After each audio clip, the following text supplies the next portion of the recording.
घबराइए नहीं, हौसले पूर्वक, हौसले से उन्हें आप सुलझाइए। और फिर भी मन को मिले न चैन यदि, तो सदगुरु की शरण में चले जाइए, सदगुरु की शरण में चले जाइए।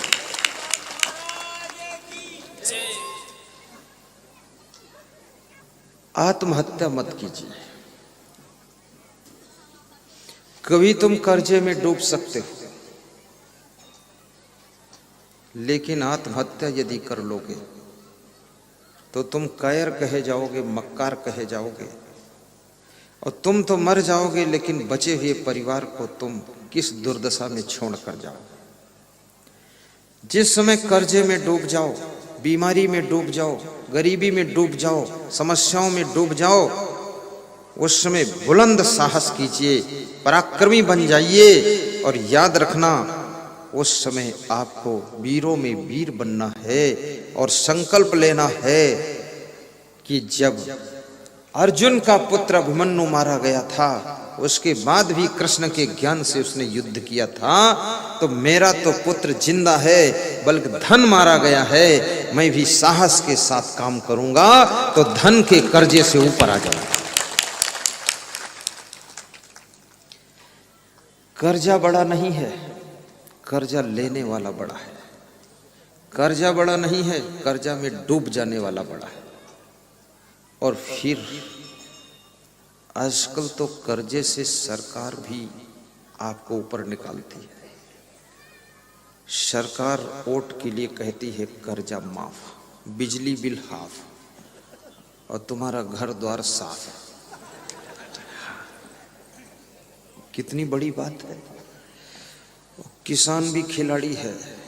मैं किसानों को खिलाड़ी बनाने जा रहा हूँ। बताता हूँ, जब चुनाव आया करे तो तुम लोग दीवालों पर लिखा करो, जो मेरा कर्जा माफ करेगा वही वोट पाएगा। बस किसान का कर्जा माफ करो और जीतने का रास्ता साफ करो। उनसे पहले लिख दो तुम, तो माफ करेंगे। और 5 साल में खूब कर्जा लो, पत्नी के नाम, बेटे के नाम, पोता के नाम, लाड़ी के नाम, अरे भैंस के नाम भी निकालो। हाँ, ये सब क्या हो रहा है? बहुत अच्छा हो रहा है। कर्जा माफ। अब सरकार की समस्याएं हैं, होड़ लगी है सरकार बनाने। छत्तीसगढ़ में बहुत मजा आया। भाजपा पार्टी 2 रुपये किलो चावल देती थी, तो कांग्रेस पार्टी ने कहा 1 रुपये किलो दूंगा। तो भाजपा वाले ने दूसरे दिन होर्डिंग लगा दी, 8 आना किलो दे दूंगा। सब ऐसा। खैर, तुम ऐसी कंडीशन में पहुंचो कि तुमको कर्जा लेना भी ना पड़े। सरकार के ऊपर जीने वाले लोग कभी उन्नति ज्यादा नहीं कर पाते, इस बात को याद रखना। क्योंकि सरकार जब 30 किलो चावल, 20 किलो गेहूं देती है, कर्जा माफ करती है, तो आपको ये पता नहीं, हमको पता है, और पता है तुमको, पता बता देता हूं क्या पता है। ऐसी बात होती है कि तुम उनसे आशा लगाकर बैठ करके निकम्मे और आलसी बन जाते हो। और जिस आदमी को बर्बाद करना हो उसको निकम्मा आलसी बना दो, वो जीरो पर पहुंच जाएगा।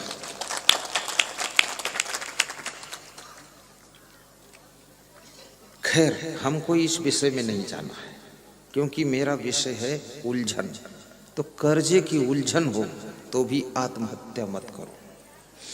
बेटियों की विवाह की उलझन हो, आत्महत्या मत करो। आप अपनी बेटियों को अच्छी शिक्षा दिलाइए, बेटियों को अच्छे संस्कार दीजिए। आपकी बेटी इतना हाई ग्रेड में पहुंचेगी कि उससे शादी करने वालों की लाइन लग जाएगी, तुम्हें टेंशन नहीं रहेगी। अभी छत्तीसगढ़ प्रदेश के भक्त हमारे जनकदास, उनके घर में गया पधरौनी 1 घंटा के लिए, तो वे पति पत्नी हमको चिंतित दिखाई दी। थोड़ा चेहरा उनका कुछ अजीब जैसा, टेंशन में।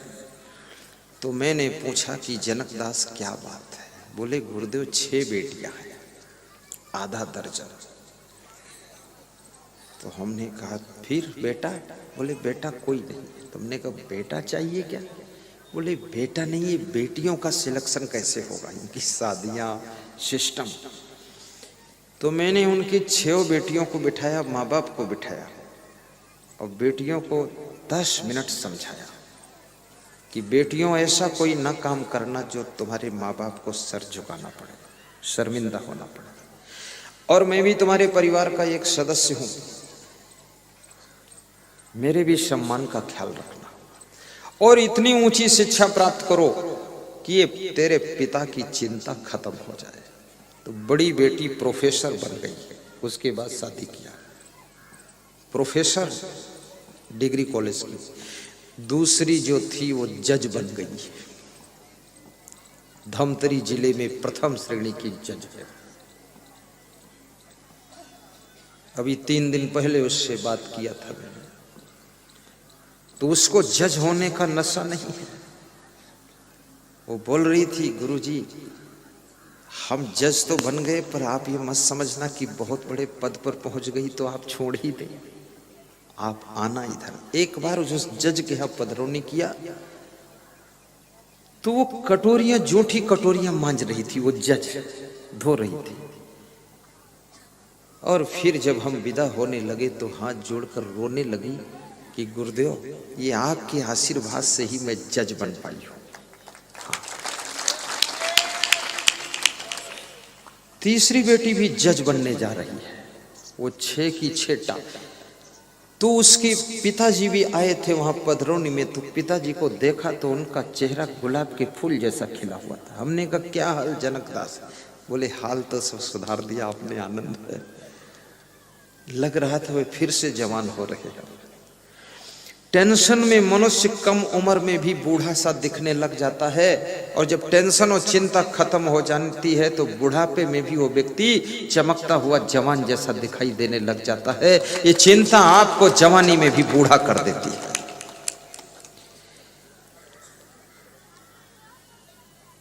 पत्नी को कोई ऐसा काम नहीं करना चाहिए जिससे पति को चिंता हो और पति जल्दी से बूढ़ा दिखने लग जाए।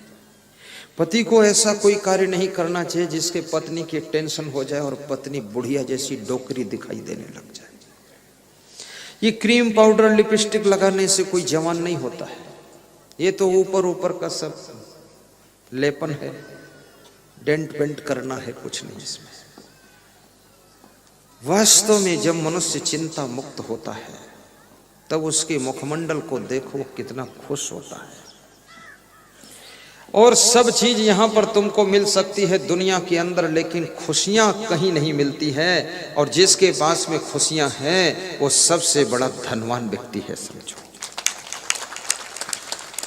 तुम अपनी कमाई का पूरा धन दे दो, लेकिन खुशी किसी मार्केट में नहीं मिल सकती, सुख नहीं मिल सकता, शांति नहीं मिल सकती है। गद्दे मिल सकते, डबल बेड मिल सकते, सोफा सेट मिल सकते हैं, मकान बन सकता है, दुकान बन सकती है, गाड़ी लाड़ी बाड़ी साड़ी सब मिल सकता है, लेकिन सुख और आनंद किसी दुकान पर पैसे से नहीं मिलता है। और जो चीज पैसे से नहीं मिलती है उस खुशी को, उस आनंद को पैसे की टेंशन में तुम खो देते हो। ये बुद्धिमानी का काम नहीं है।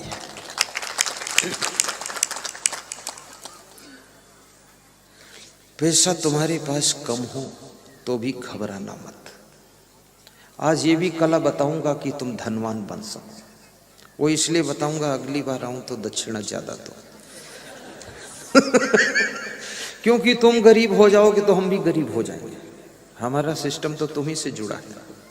तुम हुए कंगाल तो हम हुए बदहाल, और तुम हुए माला माल तो हमें क्या बात फिर। इसलिए मैं तुमको धनवान भी बनाना चाहता हूं, अमीर बनाना चाहता हूं। और मेरी इच्छा ऐसी होती जितने श्रोता आए सब कार में बैठकर आए, साइकिल और मोटरसाइकिल से मत आए।